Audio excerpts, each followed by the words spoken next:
Alors la passion, que ce soit pour la musique ou les oiseaux, c'est quelque chose sans lequel on ne peut pas vivre. Voilà, tout simplement. On ne peut pas vivre sans cette passion.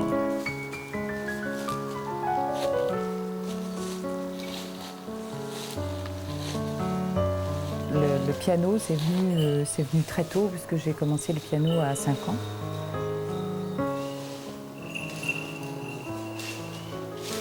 Et puis j'ai continué, voilà, jusqu'à temps que j'enseigne, en fait, puisque c'est une passion aussi de vouloir transmettre ses connaissances. Donc j'ai commencé à enseigner le piano à 21 ans, et je continue toujours. Mais là, j'ai prévu donc cette année de faire un récital dans la ville où j'habite. Parce qu'il est temps que la culture aussi se mette un petit peu dans les petits villages. Certains morceaux que j'ai composés pourraient porter le nom de certains de mes oiseaux, oui. عرفت فرنسا الصيد بالصقور في القرن الثامن، ولكنها كانت وما زالت حكرا على الرجال. فماذا لو كسرت هذا الحكر امرأة؟ إنها حكاية ليس كباقي الحكايات. Bonnie. Ah non, il a peur. Il est timide. Clyde.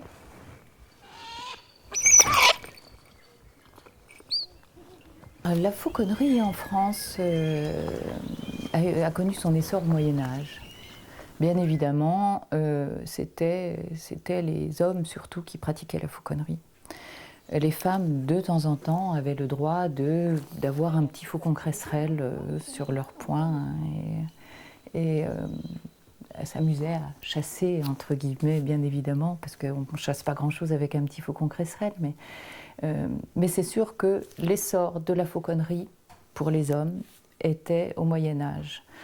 Après, c'est vrai que les pays arabes sont venus dans nos contrées, nous ont apporté un savoir énorme, puisque bien évidemment la fauconnerie arabe, c'est celle sur laquelle on va se référer, en tout cas moi. Grâce par exemple à l'intervention des chaperons. Ce sont les Arabes qui nous ont apporté l'idée du chaperon. Parce que dans le temps, on cousait les paupières des oiseaux. On cousait les paupières des oiseaux et petit à petit, on ouvrait la paupière. C'était assez barbare.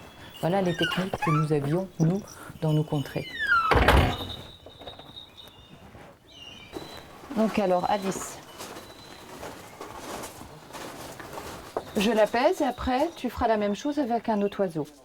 Hop, tu vas voir, tiens longtemps au gant, pour acquérir la confiance de l'oiseau. Alors, il y a pas mal de rois qui ont chassé avec les faucons.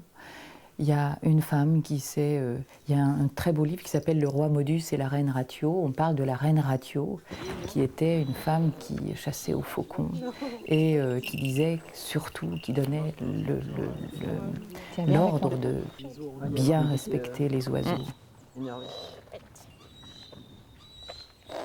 Ils sont en pleine reproduction, là, ils chantent toute la nuit. Démarche de sensibilisation à la protection des rapaces dans les écoles. Donc je me déplace avec mes oiseaux dans les écoles pour faire de la sensibilisation à la protection des rapaces.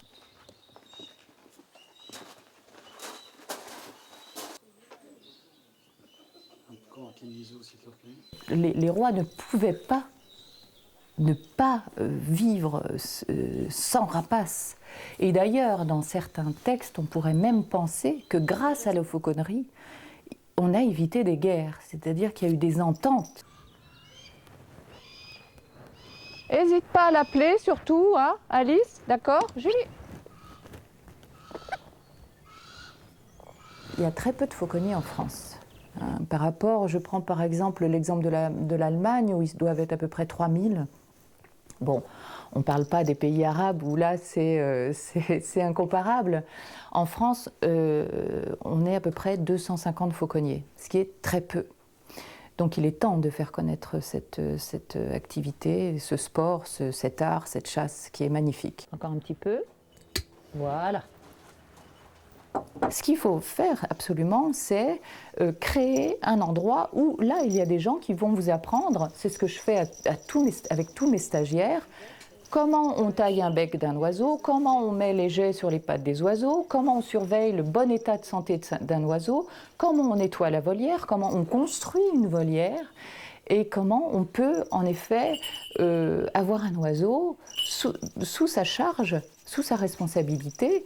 Moi, ça fait 16 ans que je pratique la fauconnerie, je me trouve encore jeune fauconnière, c'est-à-dire j'ai tellement de choses encore à apprendre. J'aimerais aller à Abu Dhabi et que l'on m'enseigne les techniques, les vraies techniques, voir les fauconniers, et qu'ils m'enseignent les techniques de fauconnerie arabe pour pouvoir les transmettre après. Lou, tu veux pas chercher le sucre? Je sais pas où je l'ai mis, ma chérie. Toute sa vie pour pouvoir pratiquer la fauconnerie. Parce que c'est vrai qu'à l'époque médiévale, la fauconnerie était exclusivement réservée aux hommes. Donc elle a pris la décision de se travestir en homme. Et quand j'ai lu ce livre, c'est vrai que Marion Zimmer Bradley écrit merveilleusement bien.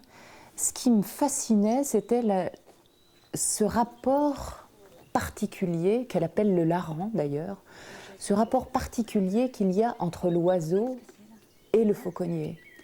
Comme si il y avait quelque chose de télépathique. Hein? Faut que je te taille le bec, t'as le bec un petit peu tordu toi en ce moment. Hein? Tu veux faire de la fauconnerie, Anne? J'ai dit oui. Eh bien tu vois toutes les volières là, tu les nettoies. Qu'à cela ne tienne, j'ai pris mon balai, j'ai pris mon arrosoir, j'ai pris mon jet d'eau, j'ai pris mon râteau, etc. Et j'ai nettoyé toutes les volières.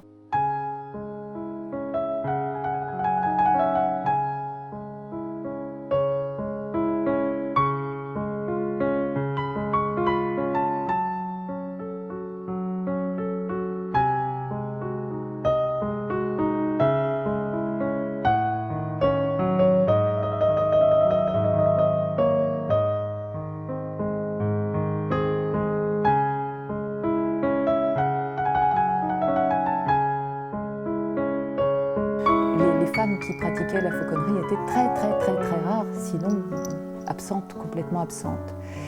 Et c'est ce qui m'a fait avoir des doutes à un certain moment donné de ma vie. J'ai acheté ce terrain où j'ai fait construire cette maison dans le but, j'ai acheté le terrain où il y avait plein d'arbres, c'était un morceau de forêt, et je me suis dit c'est là que je mettrai mes rapaces et moi je vivrai au milieu de mes rapaces. Il est bien évident que les rapaces doivent voler dans nos cieux. C'est important pour la faune sauvage, c'est important.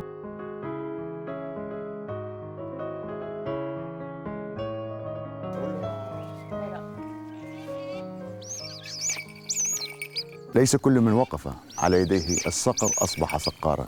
أزهر جورج، برنامج محطات.